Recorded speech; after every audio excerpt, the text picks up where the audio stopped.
మా కోపంతో మీకు పనేంటి సార్? మీ తాపం తీరిందనుకుంటాను. తాపమా? మీ మేఘన సున్నితమైన చేతులతో తమరికి తలంటింది కదా.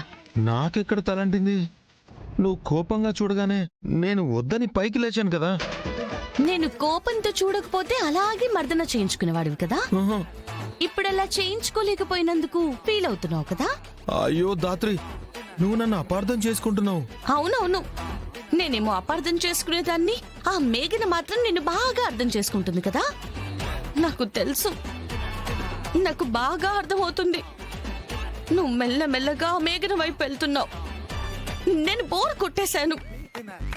నేనంటూ అడ్డే లేకపోతే ఆ మేఘనని పెళ్లి చేసుకుని ఈ ఇంటికి తీసుకొచ్చి ఇదిగో ఈ బెడ్రూమ్ నిండా మల్లెపూలు. ఈ బెడ్రూమ్ లో నీకు తప్ప ఇంకెవరికి ఎంట్రీ లేదు.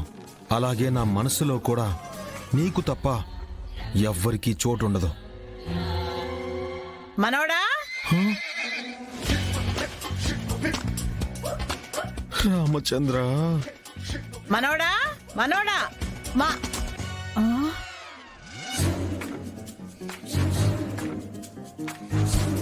ఏంటి బామ్మగారు, స్వీట్లు పట్టుకుని చాప దిండుతో వచ్చారు?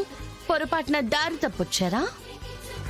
మేము దారి వెతుక్కుంటూనే వచ్చాం గాని నువ్వేంటి ఇక్కడ తిష్ట వేశావు? రూమ్ క్లీన్ చేయడానికి వచ్చిందేమోలే బామ్మ.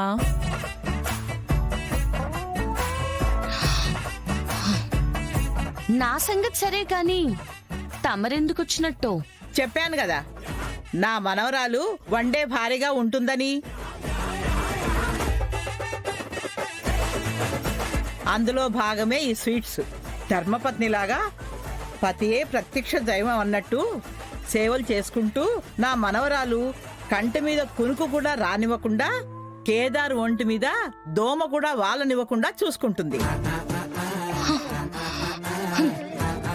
విన్నారా కేదార్ గారు? మీరు ఊ అనాలే కాని మీకు గాలి కూడా తగలనివ్వనంత దగ్గరయ్యేలా ఉన్నారు.